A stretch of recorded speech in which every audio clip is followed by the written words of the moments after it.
sempre que minha vida desviar dos caminhos. Bom, esse capítulo aí vem nos chamar a atenção da necessidade que nós temos de estarmos encarnados. Mas por que nós temos que estar encarnados? Se nós somos espíritos e a nossa morada verdadeira, vamos dizer assim, é no plano espiritual. Por que então que nós temos que vir e estar na matéria? Alguém gostaria de responder o porquê que a gente tem que reencarnar?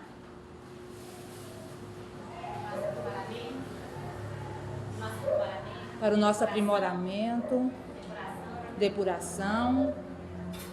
Por que nós temos que estar encarnados? Não seria mais fácil estar no plano espiritual e lá livre das vicissitudes aqui da Terra? Não seria mais fácil estar lá, aprendendo lá, estudando lá, do que ter que cumprir toda essa jornada aqui na Terra? Mas é aqui que nós conseguimos realmente aprender o que nós precisamos. É aqui que nós realmente temos as convivências e tudo mais para servir para o nosso crescimento, o nosso aprimoramento. Vamos começar lá do comecinho, quando Deus criou o espírito.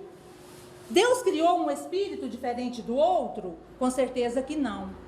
Deus criou a todos nós simples e ignorantes. E tivemos que passar pela energia do reino mineral, pela energia do reino vegetal, pela energia do reino animal, para depois chegarmos a sermos homens.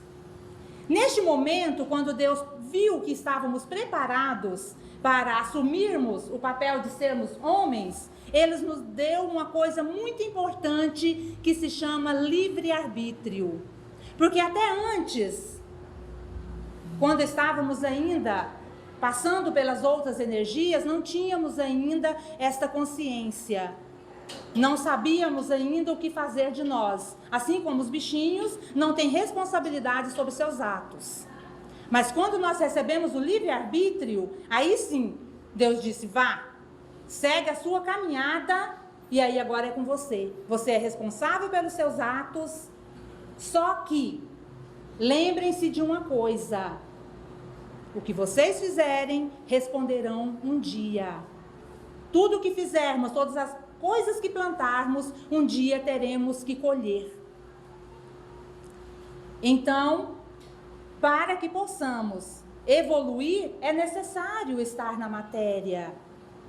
E tivemos a oportunidade de reencarnar, enquanto que muitos dos nossos irmãos, que ainda estão no plano espiritual, estão lá, tentando essa oportunidade e não conseguiram. Enquanto que nós aqui estamos, e muitas das vezes desperdiçamos essa oportunidade, não fazendo, aquilo que nós temos que fazer, não cumprindo o papel real que aqui viemos cumprir. Deus, observando essa nossa marcha, observando essa nossa caminhada, percebeu que precisávamos de auxílio. O povo de muito antigamente acreditava em diversos deuses. Para cada coisa que se ia fazer, para cada coisa, para a chuva, para o sol, para não sei o que, tudo tinha um Deus. Até que Moisés mostrou que nós poderíamos ter só um Deus, que é o nosso Deus, esse que nos criou. Passou essa época e a humanidade continuou com dificuldade. Apesar de tantos exemplos, de tantos profetas que vieram, a humanidade continuou com dificuldade. Foi quando então, para ajudar a cada um de nós nessa nossa caminhada, Ele nos mandou o Cristo. Jesus, que já era um espírito puro, não tinha mais necessidade nenhuma de estar encarnado aqui na Terra. Ele aceitou vir em nosso meio, vivendo todas as dificuldades que a matéria passa, para nos ensinar um pouco mais, ou melhor, um tanto mais. E resolveu para a humanidade a vinda do Cristo? Todo mundo melhorou? Todo mundo entendeu a mensagem que ele deixou? Não. O tempo vai passando, a gente continua estudando o Evangelho, continua tentando seguir os passos de Jesus e continuamos tendo dificuldade. Nós que adentramos a doutrina espírita, ainda tivemos essa oportunidade de ter essa doutrina esclarecedora. que vem nos explicar melhor o próprio ensinamento do Cristo. Porque o Espiritismo não trouxe nenhuma moral nova, mas veio explicar de uma maneira mais clara, de uma maneira mais simples, o que Jesus tinha falado. Para assim, a gente poder então ter uma base melhor. E o que nós estamos fazendo do Espiritismo? O que o Espiritismo está mudando nas nossas vidas? A partir do primeiro momento que a gente conhece, que a gente entende, ou melhor, que a gente ouve. Porque se a gente realmente entendesse, a gente fazia as mudanças necessárias. O que nós estamos fazendo dessa bendita oportunidade de ter conhecimento da doutrina espírita? Será que nós estamos sabendo aproveitar bem esta oportunidade? Será que nós já sabemos cumprir bem a lei de amor? Será que nós já estamos prontos para ajudar os nossos irmãos? Como a doutrina espírita nos fala, tem o lema que fora da caridade não há salvação. Será que nós já ouvimos tanto essas palestras que falam sobre a caridade, que nos mostra como praticar a caridade? Será que nós já saímos do nosso egoísmo, de dentro dos nossos lares, e já colocamos a mão na massa e começamos a trabalhar? Então vem nos chamar a atenção nesse sentido. O que nós estamos fazendo desta oportunidade que nós temos de estar aqui? O que nós estamos fazendo da oportunidade de reencarnarmos juntos e termos ainda a oportunidade de ir viver debaixo do mesmo teto? O que nós estamos fazendo dessa oportunidade que Deus nos deu? Porque é uma oportunidade.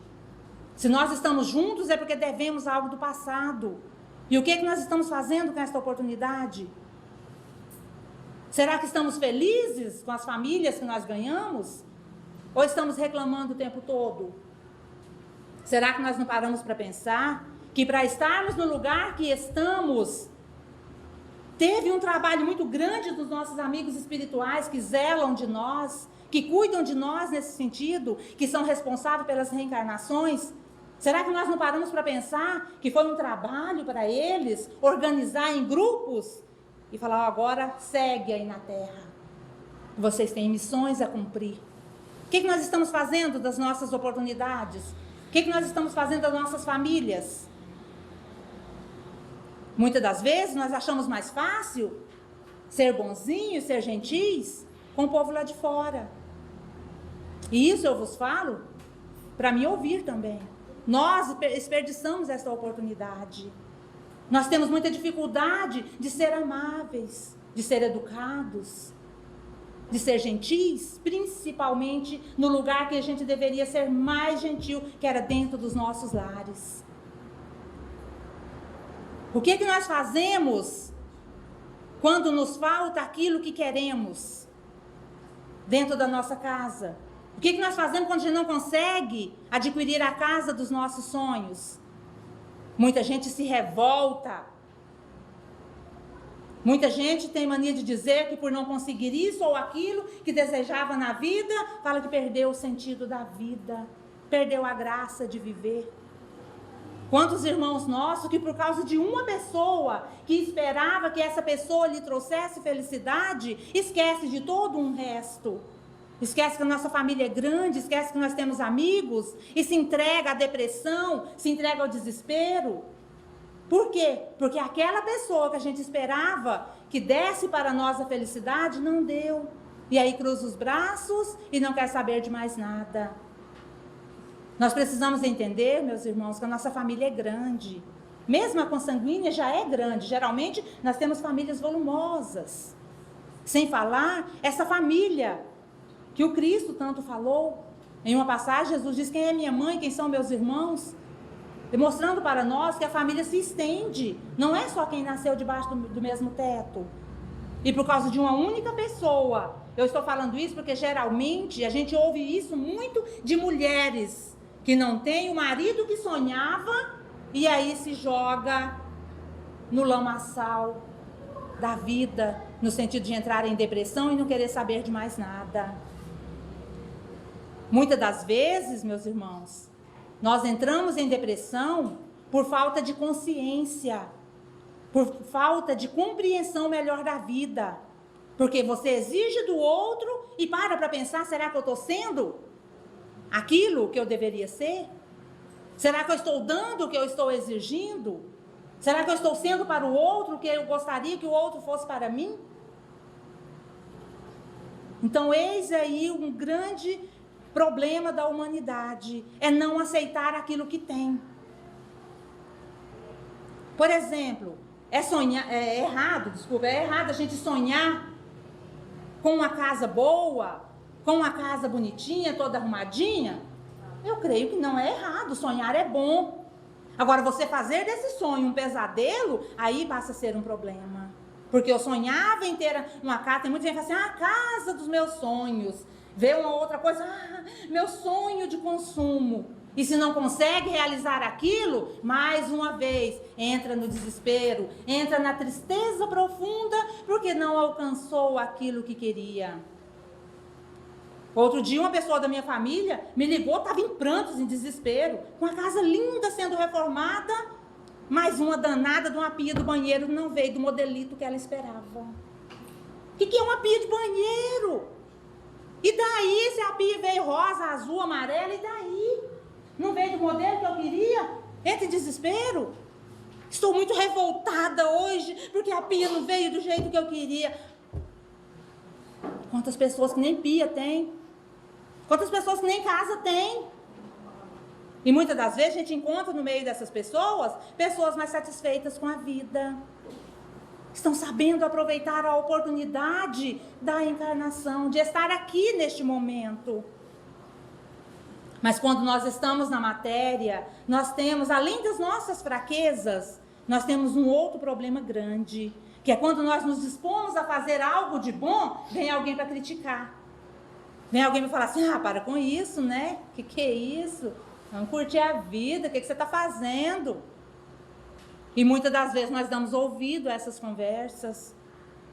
Muitas vezes, ao invés de a gente procurar auxiliar alguém, a gente procura cuidar da gente mesmo.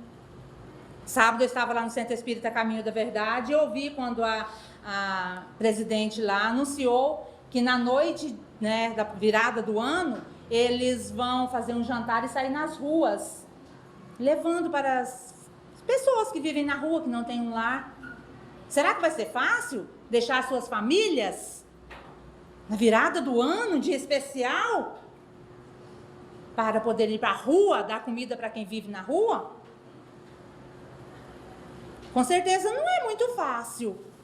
Mas a gente tem todos os dias para estar com as nossas famílias. E será que esse povo que vive na rua tem todo dia uma comidinha gostosa para comer? E pode ter certeza que se a gente comentar que vai fazer uma coisa dessa na virada do ano, fala assim, mas e sua família? Mas sua família é mais importante. Você tem que estar com ela nesse dia. E aí acontece da gente muitas das vezes dar ouvido. Para ilustrar isso, eu vou contar uma historinha que é infantil. Mas como os alunos da juventude estão ali, eles vão ouvir a história do sapinho. Hoje aconteceu, viu? Até os jovens estão sem professor também, está tudo ali no fundo. Certo dia foi organizado uma corrida de sapinhos. Sapinhos se postaram na posição de dar largada. E uma grande assembleia estava ali para assistir aquela corrida. O objetivo da corrida era chegar no topo de uma montanha. Foi dada a largada, um dia ensolarado como o de hoje. Aquele sol quente, escaldante. E os sapinhos que estavam na plateia começou. Coitados. Claro que não vai conseguir chegar lá. É muito longe, é muito alto. O outro gritava, ei, desista, para com isso. Você não vai conseguir. E assim foi, um e outro falando, criticando. E devagarzinho, um a um foi parando de correr. Um a um foi desistindo, foi parando. Apenas um sapinho não desistiu. Continuou correndo. O fôlego ofegante, cansado. Mas ele não desistiu. E conseguiu chegar lá no objetivo, lá no topo da montanha. Os que estavam ali assistindo ficou curioso. E foi atrás dele para ver por que ele conseguiu, sendo que nenhum outro tinha conseguido. Foi no momento que eles perceberam que o sapinho era surdo. E muitas das vezes, meus irmãos, para a gente dar conta de vencer os obstáculos, nós precisamos fingir de surdos, tapar os nossos ouvidos para que a gente consiga aproveitar bem esta encarnação. Mas tapar os ouvidos, principalmente os jovens aí, no sentido de quando estão com a intenção de fazer o bem. Não é tapar os ouvidos para quando precisa de ouvir um conselho bom, não. Entendam isso. É tapar os ouvidos para não ouvir os conselhos que te arrastam para trás. E é importante a gente lembrar que no momento que a gente ganha esse livre-arbítrio e vai dar essa largada como os sapinhos, cada um vai ter uma velocidade diferente. Nós ganhamos, muitos espíritos ganham o livre-arbítrio no mesmo dia e ganham as mesmas oportunidades. Porque Deus não privilegia ninguém. Como disse ali no Evangelho, se Deus privilegiasse, seria um erro. E Deus não erra. Deus não privilegia ninguém. Não pensem em vocês quando vocês estão indo numa caminhada legal, falam assim, nossa, estou sendo privilegiado. Se a gente está em uma marcha legal, numa caminhada legal, é porque nós já conquistamos isso. Não é privilégio, porque Deus não privilegia ninguém. O negócio é porque como nós, a partir do momento que ganhamos o livre-arbítrio, nós fazemos da nossa vida o que queremos. Nós somos responsáveis pelos nossos atos. E aí, nesse momento, cada um caminha numa marcha diferente. Alguns chegam mais rápido, outros ficam mais para trás. Lembrando que ninguém anda de ré. Diante da evolução espiritual, ninguém retrograda. Mas a gente estaciona. Se a gente embirrar e parar num degrau, a gente pode ficar ali. Perder uma oportunidade dessa encarnação não fazendo nada. E lembrando que tem muitos de nós que nos contentamos apenas em não fazer o mal. Mas Deus exige um pouquinho mais de nós. Além de não fazer o mal, a gente precisa fazer o bem. A gente precisa praticar aquilo que Jesus disse. Amar o próximo como a ti mesmo. Não fazer aos outros aquilo que não gostaria que fosse feito a ti. E nós, infelizmente, não temos muito essa preocupação. E oportunidades, meus irmãos, de crescer e de evoluir, ela é igual para todos. Só que cada um enxerga de uma forma. Vou dar um exemplo bem prático. O grupo de trabalhadores desta casa, do Centro Espírita Caminho da Luz, é privilegiado por ser trabalhadores? Nós somos privilegiados? Não, nós não somos privilegiados. Nós escolhemos trabalhar aqui. É proibido quem assiste às palestras de trabalhar? O convite é feito? É. Então a oportunidade está sendo dada igualmente para cada um. Muitas das vezes, para trabalhar em uma casa de oração como a nossa, tem que ser meio entrão, meio cara de pau. Não foi muito bem recebido, não? Mas eu quero trabalhar. Eu estou aqui, ó, eu quero trabalhar, eu quero meu posto. Meu posto, maneira de dizer, eu quero um espaço para trabalhar. Né, Selma? Todo mundo que chega aqui ganha, não ganha? Vai chegando de mansinho, vai chegando, logo está coordenando a costura. Então, só depende de querer.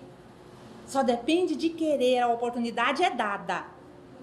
E nós estamos aqui de braços abertos para receber.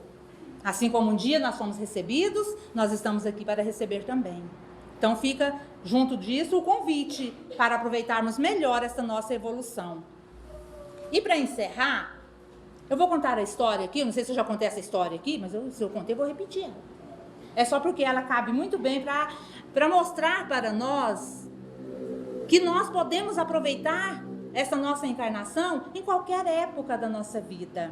A história que eu vou contar agora é de um homem que assim que se aposentou, ele se viu meio assim sem ter o que fazer.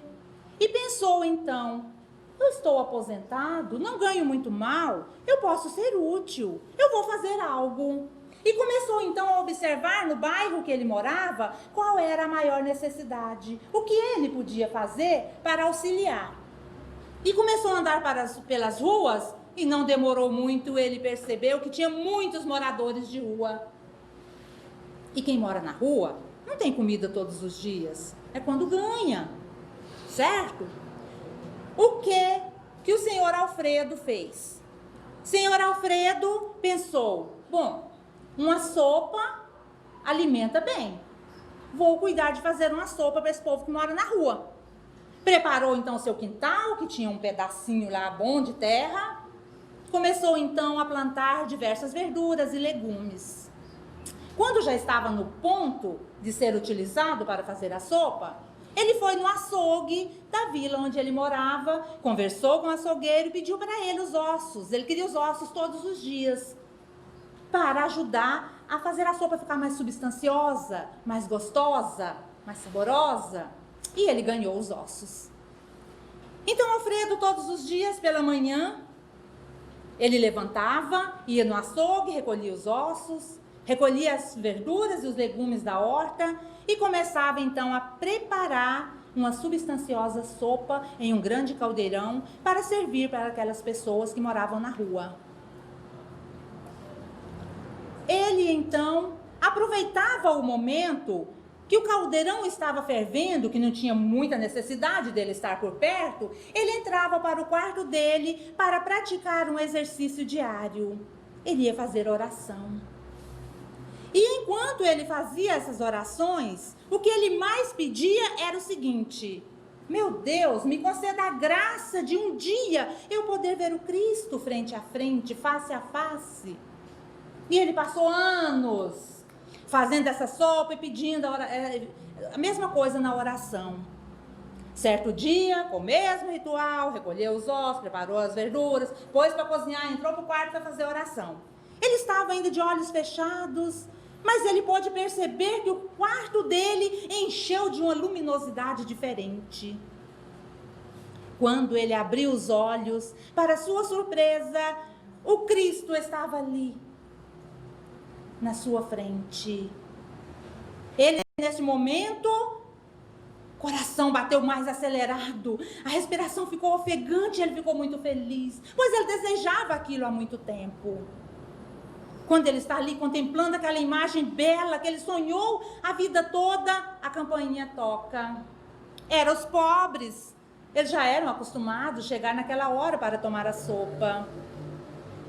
Ele, no momento, ele titubeou e pensou com ele: mas esses pobres não têm o direito de tirar de mim essa bela oportunidade que eu esperei há tantos anos. Eu quero contemplar mais o Cristo. Neste momento, a campainha tocou de novo e mais estridente ainda. Os pobres estavam apressados, eles estavam com fome e estava demorando ser servida a sopa naquele dia. E ele olhava para o Cristo, esperando que o Cristo lhe falasse alguma coisa. E Jesus nada respondia. Ele então baixou a cabeça, levantou devagarzinho, um tanto triste, porque não queria perder aquela visão maravilhosa. Saiu devagarzinho, foi até a cozinha, porque naquele momento ele foi tocado pelo sentimento do dever. Foi até a cozinha, pegou o caldeirão de sopa, pegou a concha, foi até a porta, começou então a servir. Eles estavam todos nervosos, porque ele demorou. E ele serviu pacientemente cada concha de sopa para aqueles irmãos que ali estavam. Quando ele terminou de servir a última concha de sopa, ele pegou o caldeirão, pegou a concha, foi para a cozinha, largou lá, olhou para a porta do quarto, esperançoso de ver ainda aquela imagem que ele tinha deixado. Quando ele entrou no quarto, para sua surpresa, o Cristo ainda estava ali, com a mesma luz, com o mesmo olhar, olhando para ele. Ele novamente abaixou, ajoelhou em sua frente e novamente foi contemplar aquela imagem maravilhosa. Nesse momento, Jesus pronunciou uma palavra: Alfredo, Alfredo, se você tivesse ficado, eu teria me ido. Queres servir a Jesus? Querem contemplar o Cristo? Sirva os nossos irmãos. Nada mais agrada a Jesus do que fazer pelos outros. Ele mesmo disse isso em uma de suas falas: o que fizerdes ao menor dos meus irmãos, é a mim que estais fazendo. Seja de bom ou de ruim. Se você deixar de servir um irmão, se você fazer algo contra seu irmão, o Cristo está sendo atingido. Mas se você fizer o bem, que é a nossa proposta de estarmos aqui encarnados, é fazer o bem, é praticar o bem, estaremos servindo ao Cristo. Que Jesus nos abençoe hoje e sempre.